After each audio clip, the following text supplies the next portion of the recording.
नमस्कार दोस्तों, प्रभा साक्षी पॉडकास्ट में आपका स्वागत है। आज हम बात करेंगे दिल्ली की सियासत में एक साथ चल रहे दो अलग अलग घटनाक्रमों की।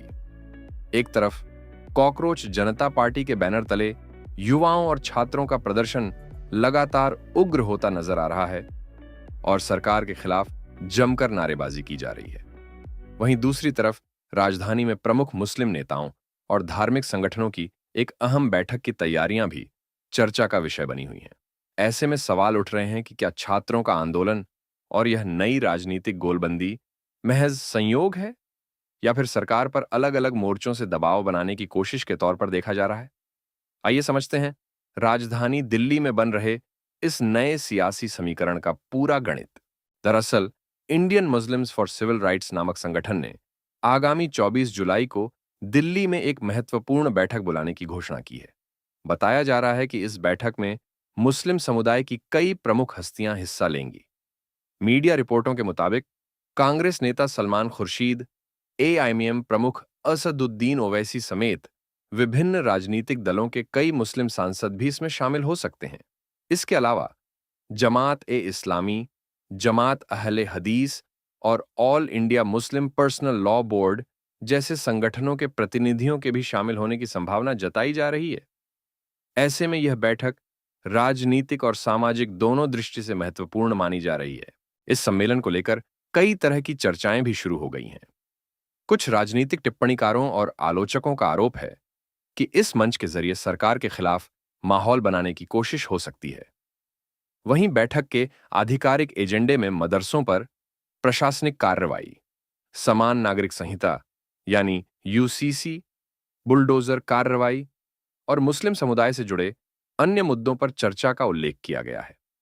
सबसे अधिक चर्चा उस प्रस्तावित मुद्दे को लेकर हो रही है जिसमें महात्मा गांधी के असहयोग आंदोलन की तर्ज पर चुनावी प्रक्रिया के बहिष्कार की रणनीति पर विचार किए जाने की बात कही जा रही है। हालांकि इस संबंध में अभी तक कोई अंतिम निर्णय सार्वजनिक नहीं किया गया है। इस मुद्दे को लेकर राजनीतिक बहस भी तेज हो गई है। सरकार के समर्थकों का कहना है कि यूसीसी जैसे कानून सभी नागरिकों के लिए समान अधिकार सुनिश्चित करने की दिशा में कदम है, जबकि बुलडोजर कार्रवाई को भी प्रशासन अवैध निर्माणों के खिलाफ कार्रवाई बताता रहा है, न कि किसी विशेष धर्म के खिलाफ।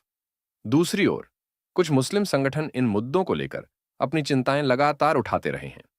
यही वजह है कि प्रस्तावित बैठक को लेकर अलग अलग राजनीतिक दल और सामाजिक संगठन अपने अपने नजरिए से प्रतिक्रिया दे रहे हैं।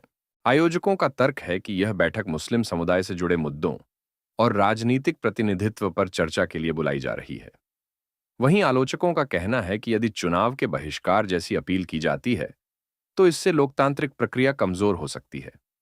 सवाल यह भी उठ रहा है कि जिस लोकतांत्रिक व्यवस्था ने सभी नागरिकों को मतदान का अधिकार दिया है, उससे दूरी बनाना क्या किसी भी समुदाय के हित में हो सकता है? इतिहास पर नजर डालें तो चुनाव बहिष्कार के कई उदाहरण ऐसे रहे हैं जहां अपेक्षित राजनीतिक लाभ नहीं मिला और प्रतिनिधित्व भी कमजोर हुआ। घरेलू और अंतर्राष्ट्रीय उदाहरण भी इस बहस में सामने लाए जा रहे हैं। कश्मीर में अलगाववादी संगठनों द्वारा कई बार चुनाव बहिष्कार की अपील की गई थी, जिसके प्रभाव को लेकर अलग अलग विश्लेषण सामने आते रहे हैं। इसी तरह वर्ष 2005 में इराक के कई सुन्नी संगठनों ने चुनाव का बहिष्कार किया था, जिसके बाद संसद में उनका प्रतिनिधित्व काफी कम हो गया और वहां राजनीतिक असंतुलन की स्थिति बनी। वहीं वर्ष 2014 में बहरीन में भी विपक्षी शिया समूहों के चुनाव बहिष्कार का असर वहां की राजनीतिक व्यवस्था पर देखने को मिला। इन उदाहरणों के आधार पर कई राजनीतिक विश्लेषक मानते हैं कि लोकतांत्रिक प्रक्रिया में भागीदारी ही किसी भी समुदाय के लिए अपनी बात प्रभावी ढंग से रखने का सबसे मजबूत माध्यम होती है।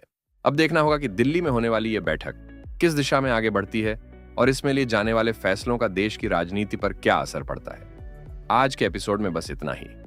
अगर आपको यह पॉडकास्ट पसंद आया हो तो इसे शेयर करें, हमारे चैनल को सब्सक्राइब करें और ऐसे ही महत्वपूर्ण विषयों पर विश्लेषण सुनने के लिए प्रभा साक्षी को फॉलो करना न भूलें। मिलते हैं अगले एपिसोड में, तब तक के लिए नमस्कार।